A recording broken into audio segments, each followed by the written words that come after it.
बता दें, देश भर में प्रवासी मजदूरों की घर वापसी पर राजनीति हो रही है। विपक्ष लगातार सरकार पर सवाल उठा रहा है, तो वहीं अब विवाद में एक नया नाम भी जुड़ गया है और वो नाम है शिवसेना का। जी हां, शिवसेना ने अपने मुखपत्र सामना के जरिए सीएम योगी पर निशाना साधा है। सामना में लिखा गया है कि उत्तर प्रदेश और बिहार के ज्यादातर मजदूर मुंबई समेत महाराष्ट्र के अलग अलग हिस्सों में रहते हैं और यह आंकड़ा 25 से 30 लाख के आसपास होगा। इन लाखों लोगों में अपने गांव जाने के लिए होड़ मची हुई है और इन श्रमिकों को उत्तर प्रदेश के मुख्यमंत्री स्वीकार करने को तैयार नहीं है। इन सभी श्रमिकों की कोरोना जांच करो और उसके बाद ही यहां भेजो। ऐसी टेढ़ी नीति अपनाकर योगी सरकार ने अपने ही लोगों को संकट में डाल दिया। आगे लिखा गया है कि इसी योगी सरकार ने राजस्थान के कोटा में अटके हुए अपने विद्यार्थियों के लिए सैकड़ों बसें भेजी और उन्हें बिना जांच के ही वापस ले आए, क्योंकि वो अमीरों के बच्चे थे। लेकिन मजदूरों का कोई सहारा नहीं है। सामना में सोनिया की तारीफ करते हुए लिखा गया कि सोनिया गांधी ने अपने राज्यों में जाने वाले श्रमिकों का किराया देने की घोषणा की। इस घोषणा के बाद कई लोगों को पेट दर्द शुरू हो गया है। कल तक ये मजदूर वर्ग कई राजनीतिक पार्टियों और नेताओं का वोट बैंक हुआ करते थे। शिवसेना ने मजदूरों के मामले को पालघर में हुए साधु हत्याकांड जितना अमानवीय और निर्मम बताया है। आखिर में लिखा गया है कि वोट बैंक का कचरा अब किसी को अपने आंगन में नहीं चाहिए। ये सभी बड़ी बातें मुखपत्र सामना में शिवसेना की ओर से लिखी गई और जबरदस्त प्रहार योगी सरकार पर इस लेख के जरिए किया गया। मजदूरों का मामला साधु हत्याकांड जितना ही अमानवीय और निर्मम है, ये बात भी इसमें लिखी गई है। वोट बैंक का कचरा अब किसी को अपने आंगन में नहीं चाहिए, ये बात लिखी गई है शिवसेना की ओर से अपने मुखपत्र सामना में। जबरदस्त निशाना साधा योगी सरकार पर शिवसेना ने। लिखा गया है कि उत्तर प्रदेश और बिहार के ज्यादातर मजदूर महाराष्ट्र में मुंबई में रहते हैं अलग अलग हिस्सों में और यह आंकड़ा 25 से 30 लाख के आसपास है। इन लाखों लोगों में अपने गांव जाने के लिए होड़ मची है, लेकिन यूपी सरकार इनको स्वीकार नहीं करना चाहती, इन्हें स्वीकार करने को तैयार नहीं है। ये बड़ी बात लिखी गई है इस लेख में और निशाना साधा गया है उत्तर प्रदेश की योगी आदित्यनाथ सरकार पर। इन सभी श्रमिकों की कोरोना जांच करो और उसके बाद ही यहां भेजो। ऐसी टेढ़ी नीति अपनाकर योगी सरकार ने अपने ही लोगों को संकट में डाल दिया। यह भी लिखा गया है कि योगी सरकार ने राजस्थान के कोटा में जो विद्यार्थी अटके थे, जो छात्र थे, उन्हें सैकड़ों बसें भेजकर वापस ले गई सरकार, चूंकि वो अमीरों के बच्चे थे। लेकिन मजदूरों को वापस सरकार नहीं ले जाना चाहती। इस तरह की बात सामना में लिखी गई है योगी आदित्यनाथ के लिए।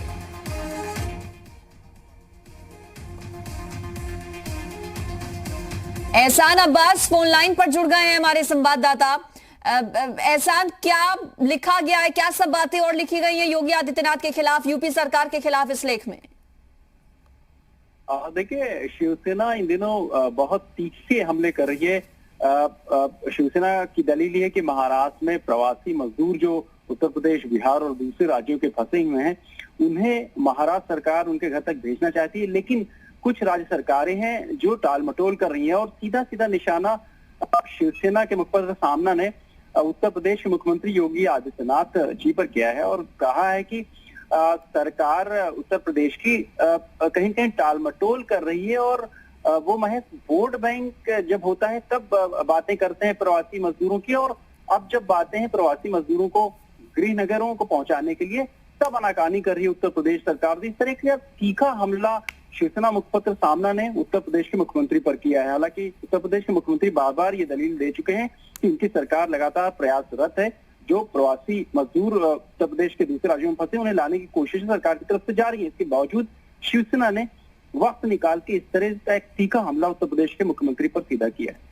बिल्कुल, और ऐसे वक्त में जब मजदूरों की घर वापसी को लेकर पहले से ही सियासत तेज है, कई राजनीतिक दल आमने सामने हैं, अब ऐसे में शिवसेना ने इसमें एंट्री करके और कितना ज्यादा इसको और जो पूरा मामला है उसको तूल देने की कोशिश कर दी?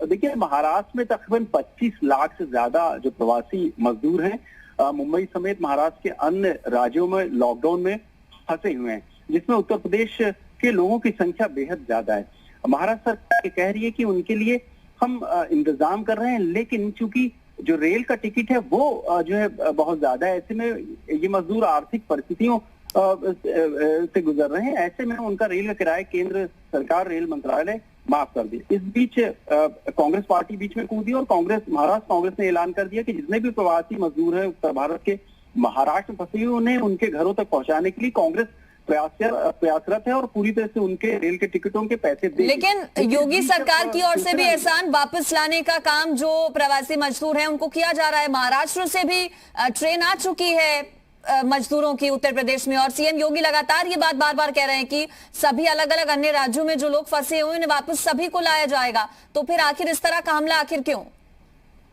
जी हाँ, बिल्कुल। देखिए, ये मौका बेहद महाराष्ट्र जो है कोरोना संक्रमण के बुरे दौर से गुजर रहा है और ऐसे में महाराष्ट्र सरकार को चाहिए कि वो इस पर अपना ध्यान केंद्रित करे, किस तरह से इसकी रोकथाम हो।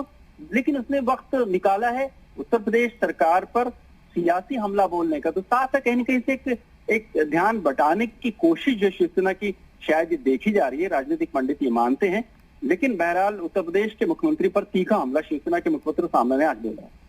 और दो अलग अलग बातें हो जाती हैं। पालघर कांड से जिस तरह से तुलना की गई है मजदूरों की, उनको वापस ले जाने की, इसे किस तरह से देखा जाए? दोनों अलग अलग केसेस हो जाते हैं ये, तो फिर आखिर तुलना पालघर कांड से इसकी करना कहां तक और कितना जायज?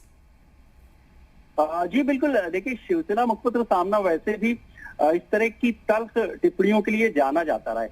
पालघर के मुद्दे पर शिवसेना सरकार की काफी किरकिरी हुई और चौतरफा शिवसेना सरकार कटघरे में खड़ी रही कि आखिर किस तरह से साधु संतों के बचाव में जो है पुलिस नाकाम हुई और किस तरह से सरकार ने वक्त रहते उन दोषियों के खिलाफ कार्रवाई करने में कैसे ढिलाई बरती गई। इन सारे मामलों पर जो है कहीं न कहीं सरकार महाराष्ट्र की वो कटघरे में थी और इस बीच जो है शिवसेना मुखपत्र सामना ने उत्तर प्रदेश के मुख्यमंत्री पर तीखे हमले करके कहीं न कहीं से कह सकते हैं कि ध्यान बटाने की कोशिश शिवसेना की तरफ से लगातार जारी है।